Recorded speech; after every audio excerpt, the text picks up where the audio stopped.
Babes, how the hell are we doing? Now, I'm sure you're wondering why is my bookshelf empty. And the reason for that is because I am moving today and tomorrow.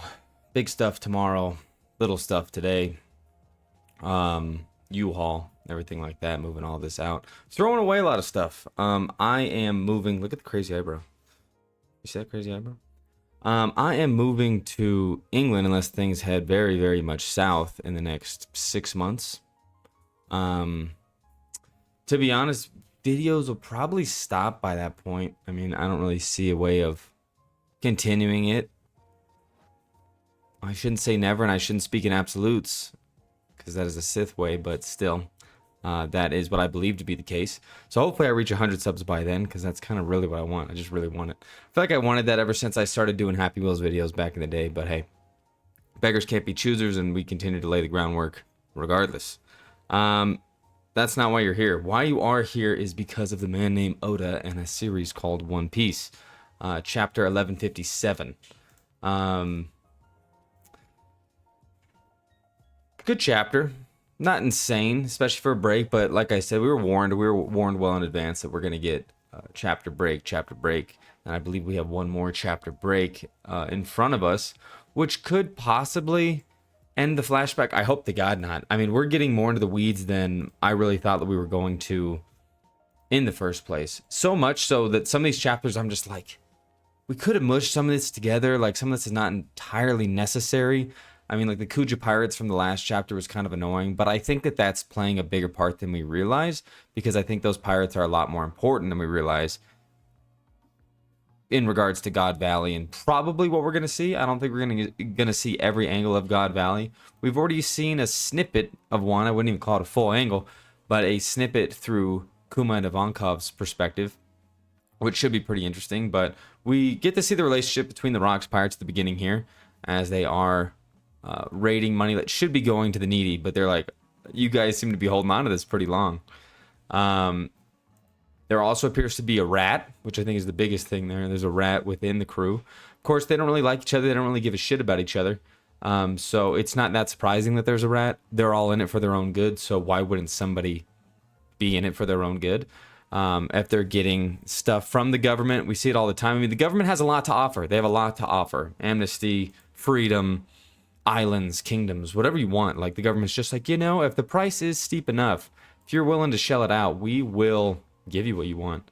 We get a lot of, like, numbers here about the Rocks Pirates consuming the land in desolation, but all in all, doesn't really matter too much. We see Harold trying to defend people that assisted the Elbathians. That's probably what they'd be called, huh? The Elbathians in the past, and he just about lost it. And because of that, it's saying that he attacked them without any recourse, of course. I mean, the news is just going to spread whatever nonsense they want to push. And I mean, at this point, I hope that he's starting to at least loosen up to the idea of what Rox is pushing, because it's making more and more sense. He's like, we will be a member nation. And I respect Harold, even though he's got that Wario kind of look going on with that shaved head. But, he's confident that it'll one day happen, and he's looking to really change an entire nation, which you got to respect. But Rox is trying to change the entire world, and I think that that's kind of the point here. It's like, what is more important? And these two clashing on ideologies is pretty interesting. I mean, they're the main focuses of this flashback, so we're just kind of seeing what exactly is going on there. We even have some of the Marines, like, they keep talking about Garp being, he's like, Garp doesn't really belong with them. He should be a pirate. And I love that, because it's just funny with him being so serious about the Marines. But I think that he is much more of a duty and simple guy. He's not as much of like an explorer adventurer, which kind of stops him from being a pirate. But the idea of freedom, the idea of righting wrongs is what Garp's all about. We see that, dude, and I think this is so funny. The Kuja Pirates, Shakky. I just want to call her Shakky, but how do you even say that? Shakuyaku? Shakky and her young forms quit, and these guys are like, dude, it's the only reason I went out to sea. We get the current Empress Gloriosa roasting. At least she should still be current, right? Unless there's too many names now. Unless Crocodile, Luffy's mom, The other one, Tamrota, whatever her name is, unless she is already the Empress at this point. I mean, Gloriosa is traveling with rocks, so it's tough to say. I guess that probably means that she's no longer the Empress, but she roasts Big Mom, saying, cranking kids out like popcorn, which is wild. But the little Katakuri crossing his arms is like my favorite. He's adorable. Those little kids are just adorable. You get the little back and forth between Stussy and Whitebeard, and you find out, Whitebeard, Shakky is what everybody wants. Like everybody, literally everybody. The panel of like everyone losing it, even Whitebeard. Like there is nobody who's not shelling out for this woman. They'll do anything and everything. She opens up a bar everyone's working for. It's just weird. I'm like, okay, wait, she has these abilities, but she doesn't have the fruit, or she does have the fruit. I don't think she has the fruit. I mean, because people are reacting like that to Boa Hancock in the present, and she's able to use that to her advantage with the fruit. So she doesn't have the fruit, but it seems like she has almost every power except turning people to stone, because everyone's following her every need. But I guess that's kind of the Kuja power. The Kuja pirates' power is their femininity. But she opens up a bar, and a big thing here that we see is the inhabitants of Pirate Island, Hachinosa, came to covet her as a treasure, an irreplaceable crown jewel. And if we remember, unfortunately, a treasure is always the inevitable target of theft. They kind of allude to it. They kind of tell us straight up, but the treasure that is unnamed and reported on is her. I don't know how they go about stealing her. I don't know why that was the plan. I think the government's, I mean, their plans are very good. I mean, they're just kind of smart. I think that the Gorosei do make some really excellent plans, especially at like a high level, like, because they can just kind of watch from the sidelines and then be like, okay, if we like get these two dudes to duke it out, we can kill two birds with one stone here, bloody both sides, and then we can come in and sweep them out if need be. I mean, they haven't been on the surface in forever, so they're not really necessary.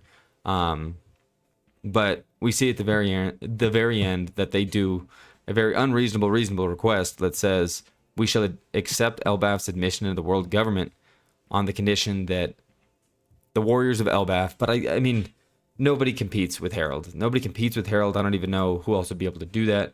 Have to kill rocks. There might be some rogue people doing that.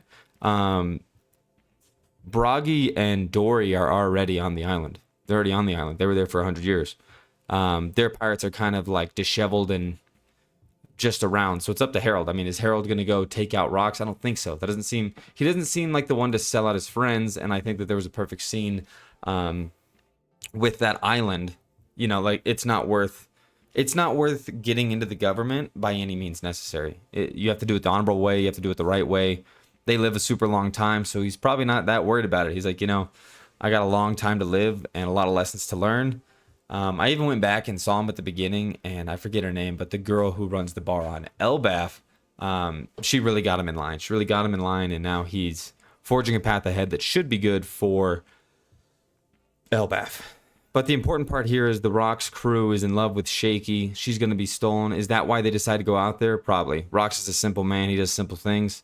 What exactly that is, I'm not sure. I mean, if they're really going to war for Shakky, it is pretty insane, considering we know what happens on God's Valley. But that could be in response to Harold not wanting to take out rocks, which I don't think he'd even really be capable, even in a one-on-one. But we'll see. I mean, I'd love to see him duke it out. I just don't think it's going to happen. I don't even think we're going to get that much into God Valley. But I've been wrong before. Not a lot, but I've been wrong. The background's going to look different next time I make a video, but I hope you guys enjoy your weekends and be safe, and see ya.